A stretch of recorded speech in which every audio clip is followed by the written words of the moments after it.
Assalamualaikum warahmatullahi Assalamualaikum wabarakatuh. warahmatullahi wabarakatuh. Pada kesempatan kali ini, kami ingin membahas materi dengan judul ERD dan CDM Perpustakaan. Sebelum itu, izinkan kami memperkenalkan nama terlebih dahulu. Perkenalkan, nama saya Bilana Maidani dengan NPM 24100109196. Perkenalkan nama saya Akbar Faiz Abdillah, NPM 24100101159. Perkenalkan, nama saya Azka Muhammad Sutar dengan nomor pokok mahasiswa 24100100057. Perkenalkan nama saya Muhammad Rian, NPM 241001008. Perkenalkan, saya Nur Hapsiyah, Iya, Bang. NPM 24100100200.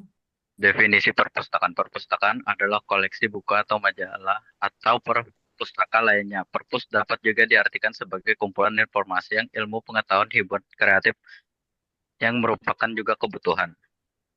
Di sini saya akan jelaskan tentang RD, sistem informasi atau entitasnya saja. Entitas adalah penanda untuk sebuah tabel sebagai penanda untuk datanya. Di sini ada beberapa entitas, yaitu entitas anggota, entitas daftar hadir, entitas denda, entitas buku, entitas jenis buku, entitas transaksi, entitas peminjaman, entitas petugas, dan harga denda. Nah, setelah ditentukan semua entitasnya, kemudian kita tentukan yang namanya sebuah atribut. Bisa digeser slide-nya. Oke, selanjutnya ada entitas anggota dengan atribut, ada KD underscore anggota, terus ada nama underscore anggota, jenis underscore kelamin, alamat, dan telepon. Selanjutnya ada entitas daftar hadir dengan atribut nama underscore anggota dan tanggal underscore kunjung. Selanjutnya ada entitas denda dengan atribut KD underscore anggota, atribut buku, dan atribut KD underscore jenis underscore denda.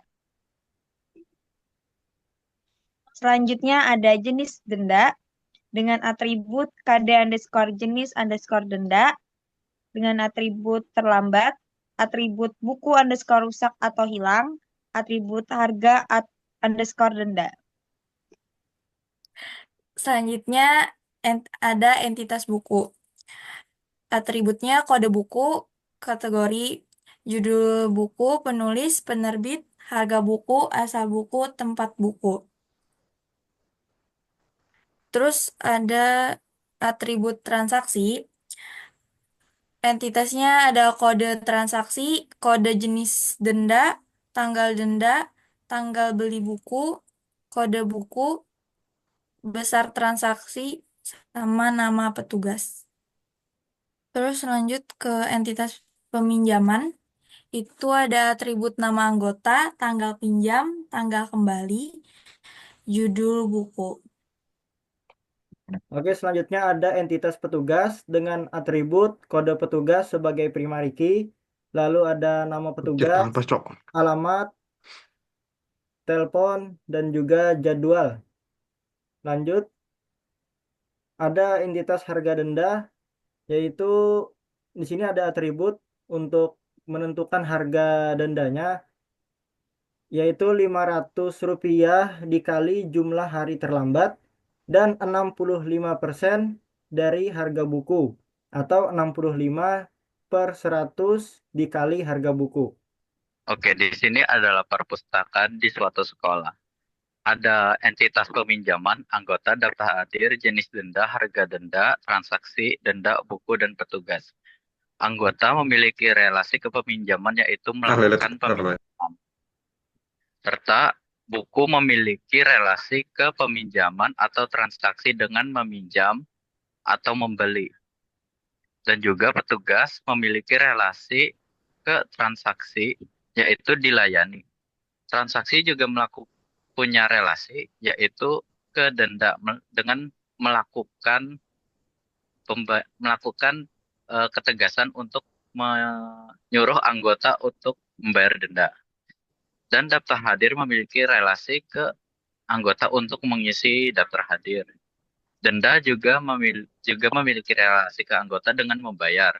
Jenis denda memiliki relasi dengan denda yaitu anggota mempunyai denda. Terus harga denda yaitu juga memiliki relasi dengan jenis denda, yaitu mempunyai jenis denda, lanjut ke mempunyai denda, terus membayar ke anggota. Relasi itu juga memiliki tingkatannya tersendiri seperti one to one, many to one, dan many to many. One to one itu sendiri contohnya seperti data mahasiswa NPM ke satu mahasiswa saja, tidak mungkin berlebihan. Kemudian many to one contohnya seperti peminjam dan anggota. Itu peminjam adalah satu orang saja dan dia menyerahkan kepada anggota yang bersifat banyak. Kemudian many to many atau banyak ke banyak, contohnya seperti anggota ke daftar hadir. Anggota memiliki banyak member di dalamnya, kemudian daftar isi juga memiliki banyak nama member dalam anggota. Oke, lanjut. Kemudian di dalam tidak dapat atau bisa disebut dengan data model. Konsep data model itu berkaitan dengan dalam basis data. Berikut contohnya ke CDM. Daftar hadir itu memiliki tabel yang berisi nama anggota dan tanggal kunjungan, dan itu memiliki relasi ke anggota, yang mana relasinya setara dengan many to many. Kemudian di dalam tabel anggota memiliki isinya yang berupa KD anggota sebagai primary key, nama anggota, alamat, dan tempat nomor telepon. Kemudian anggota tadi juga memiliki relasi ke peminjam ke one. Dan di tabel peminjam itu memiliki atribut entitas seperti nama anggota, tanggal peminjam, dan judul buku. Kenapa di sini tidak dituliskan primary key seperti di tabel anggota? Karena nama anggota, tanggal pinjam, dan judul buku itu tidak bisa dijadikan sebagai unique key. Sama halnya seperti daftar hadir yang nama anggota bisa saja memiliki nama yang sama. Kemudian ada yang namanya tabel denda. Di dalam tabel denda itu memiliki banyak yang namanya foreign key karena mengambil beberapa primary key dari tabel lain. Contohnya seperti kode anggota yang mengambil primary key dari tabel anggota, kemudian kode buku mengambil dari tabel buku, kode denda itu mengambil dari denda. Nah, kemudian denda tadi memiliki relasi dengan anggota yaitu one to many. Kemudian denda tadi juga memiliki relasi ke database lainnya seperti jenis denda yang memiliki atribut primary key yaitu sebagai kode denda, terlambat, buku rusak atau hilang, dan harga denda. Kemudian jenis denda tadi memiliki relasi ke harga denda sebagai dengan ke dengan relasi setara yaitu one to many. Bisa dilihat di sini ada atributnya yang berupa 500 perak dikali dengan jumlah hari keterlambatan dan 65% dari harga buku. Kemudian di denda tadi juga memiliki relasi lagi ke one to many transaksi, yaitu atributnya adalah kode transaksi sebagai primary key, kode jenis denda sebagai foreign key yang diambil dari tabel jenis denda, kemudian tanggal denda, tanggal beli buku, kemudian foreign key kedua yaitu KD buku dari tabel buku dan nama petugas. Kemudian transaksi tadi juga memiliki relasi ke buku dengan kesetaraan one to many. Nah, kemudian di dalam buku memiliki isi seperti KD buku sebagai primary key, kategori, judul buku, penulis, penerbit, harga buku, asal buku, dan tempat buku. Dan yang terakhir yaitu adalah tabel petugas yang memiliki relasi ke transaksi sebagai one to many. Di dalam tabel petugas itu ada yang namanya KD petugas sebagai foreign key, primary key maksudnya. Kemudian nama petugas, telepon, dan jadwal. Untuk membuat CDM sendiri itu ada menggunakan beberapa software dan web tersendiri. Untuk software itu ada Draw.io, kemudian untuk web itu ada yang namanya eh ya Logitech. Ya, mungkin itu saja yang dapat saya sampaikan. Sekian dari kami. Wassalamualaikum warahmatullahi wabarakatuh.